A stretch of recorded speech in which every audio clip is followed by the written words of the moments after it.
Support for this podcast comes from the Central Valley Journalism Collaborative, connecting communities with the resources, infrastructure, and networks to ensure a vibrant local free press. From KVPR in Fresno, this is Central Valley Daily. It's Wednesday, October 2nd. I'm Elizabeth Arcalian. Coming up, amid anti-camping ordinances, a little-known program in Fresno is setting out to reduce barriers to housing and help the homeless get back on their feet. It's getting somebody off the street into a room, off the street into a place where they can cook their food and lay their head. Is it enough to solve the homelessness crisis? More on that coming up in just a few minutes, but first, today's headlines. The candidates for vice president faced off last night during a televised debate on CBS. Senator J.D. Vance of Ohio and Governor Tim Walz of Minnesota shared their vision for the country and defended their running mates. In Fresno, dozens tuned in during a watch party hosted by KVPR. 24-year-old college student Isaac Luna said he was surprised about the substance heard during the debate. I expected it to be a lot more hostile than it was, I'm going to be honest. I'm very glad that actual policy was discussed. The candidates touched on issues ranging from the conflicts in the Middle East, reproductive freedoms, and the state of democracy. Early voting in California starts on Monday. A new center opening this week in Merced is focusing on what's known as generational healing.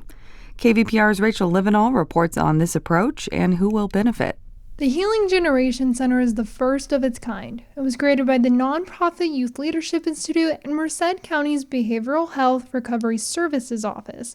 Jesse Ornelas, who is a Merced City Council member, is also the director of programming for Merced's chapter of the Youth Leadership Institute. He says the idea came from youth several years ago. They had laid out everything that they wanted, the types of resources that they wanted, right, in this space. And so I used those conversations to lay out the framework of this wellness center. The center will have resources like suicide prevention, housing and food assistance, and referrals for substance abuse. It will also seek feedback from youth on what works and doesn't. For KVPR News, I'm Rachel Livenall. A new poll by Emerson College and Nexstar shows Republican David Valadao and Democrat Rudy Salas are neck and neck as the election approaches. The two are challenging each other for House District 22 in November. District 22 includes parts of Tulare and Bakersfield, as well as cities like Avenal and Delano. The poll found 45% of voters would vote for the incumbent Valadao, while 45.4% would vote for his opponent, Salas. About 10% of the voters were undecided. Salas and Valadao will face off in a debate tonight on local channels KGET in Bakersfield and CBS 47 in Fresno. 2 horses at the Big Fresno Fair have died in the last 3 days. Not only did a horse die on Sunday after injuries sustained on the track, but another died last Friday. Officials told Fresno news outlets that veterinarians performed euthanasia on that horse after it became sick with pneumonia. The horse deaths come just as the fair kicks off today and has been promoting its extended amount of horse racing, twice as much as in years past. Support for Central Valley Daily comes from the members of KVPR. Join at $8 or more per month and access ad-free NPR podcasts through NPR Plus. Give now at kvpr.org/donate. And now to our main story. Last month, a Fresno County ordinance went into effect that prohibits people from sleeping or camping on public property. So where will the city's thousands of unhoused people go? KVPR's Esther Quintanilla reports on an untraditional program that can reduce some barriers to housing. Rispa Ballard's home in West Fresno is not your typical house. First, she's a rancher. She's got sheep, goats, and a pony. She's even trained a mini pig named Thomas to speak. Hey, Thomas boy. He knows how to sit. Sit. Sit. Good boy. Then, a hen sneaks up. Yeah, she's right behind you, Beyonce. Come on, Beyonce. Yes, she's named Beyonce. Ballard calls the home Blind Essence Ranch. It's huge, 7.5 baths, 2 living rooms, and 14 bedrooms, which she rents out, specifically to people who have mental health conditions or disabilities, like schizophrenia, bipolar disorder, and PTSD. Ballard says many of her tenants were at risk of becoming homeless, or already were before moving in.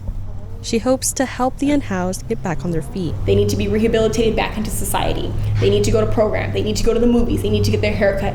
And the way these homes operate is that we have allowed them a space where they can make those decisions for themselves. Ballard does this through the Independent Living Association, or ILA. It provides low-barrier housing for people on fixed incomes, like disability payments and Social Security. It's getting somebody off the street into a room, off the street into a bathroom, off the street into a place where they can cook their food and lay their head, right? The ILA follows what's called a housing first model. It's made more than 150 beds available in Fresno County, with the goal of helping vulnerable people find stable housing. Ignacio Liscano of the association says the homes are best suited for those who don't need around-the-clock services, but do need extra support. A lot of times our operators work in tandem with case managers, housing navigators, and a lot of the community supports that they are tied to ensure that this individual gets the coaching and the skills that they need to develop in the home. Unlike many homeless shelters, these homes charge rent. But thanks to state funding, the monthly costs are below market rate and typically less than $1,000, without requiring credit or background checks or hefty deposits.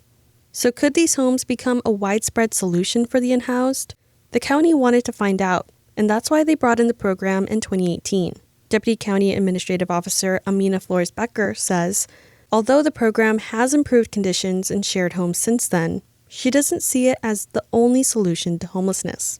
ILA can facilitate landlords and tenants through that process, but they don't increase inventory. They don't increase housing. Social science research generally seems to show the housing first model can help connect unhoused people with stable housing and health services. But other studies warn rising housing costs make the program too expensive. Plus, some homeless advocates have raised concerns of insufficient third-party oversight of living conditions in ILA homes and rents that are still prohibitively high. Still, residents at Blind Essence Ranch say the arrangements have helped them overcome tough times. I like the quietness. Steve is an autistic transgender man with fetal alcohol syndrome. He chose not to use his full name for safety concerns.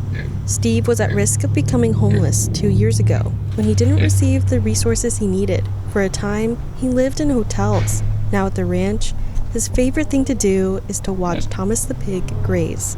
I love animals, and because when I went outside and I feel sometimes nervous, they kind of help me with my anxiety. Before Jerry Rodriguez moved in, he had lived on the streets for years after becoming estranged from his family. He says the ranch helped him become stable after battling addiction. It's peaceful. It's easy to start your life again. I could be a brand new person and then go back home. He hopes he'll be ready to go back to his family sometime soon. For KVPR News, I'm Esther Quintanilla. And now KVPR reporter Esther Quintanilla joins me to talk a little more about her story. Hey, Esther. Hey, Liz.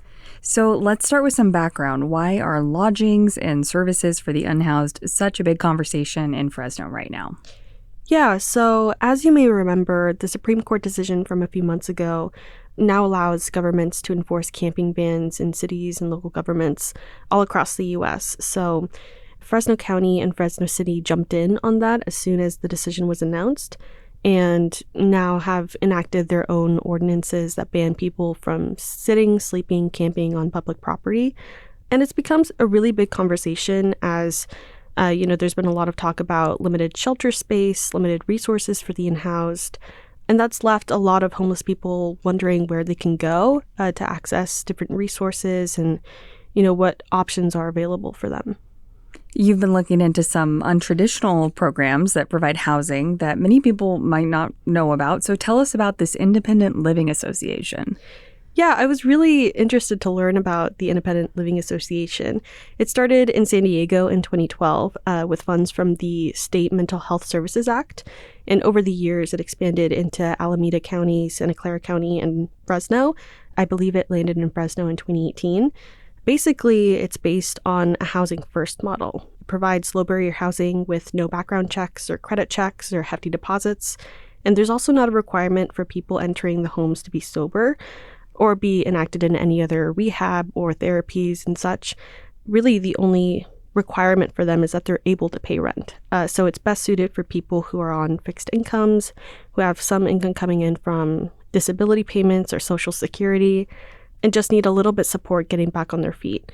Ignacio Liscano is a program manager here in Fresno, and he says it's similar to Maslow's hierarchy of needs, where if they can meet the foundational needs of food, shelter, water, and security, then people entering into the program can build on that and make better decisions for themselves and build up their lives, and they can recover on their own.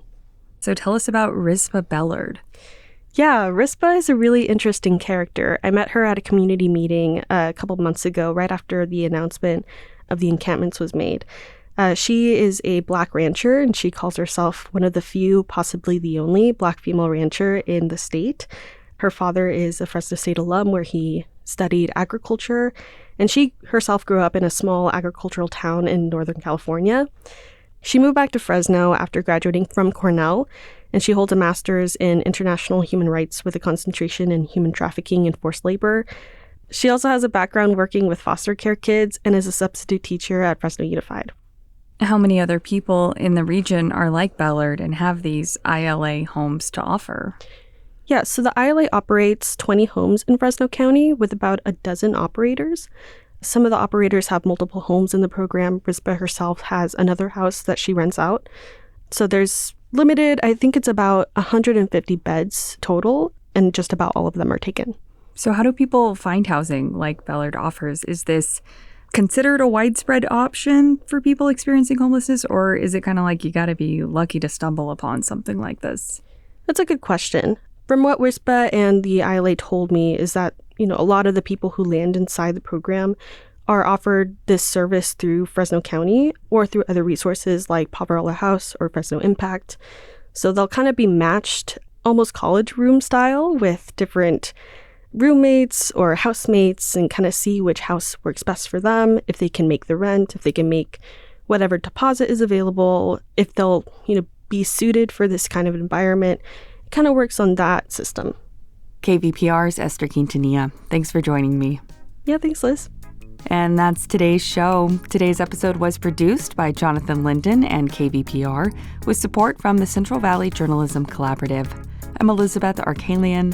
Find the latest local news anytime at kvpr.org.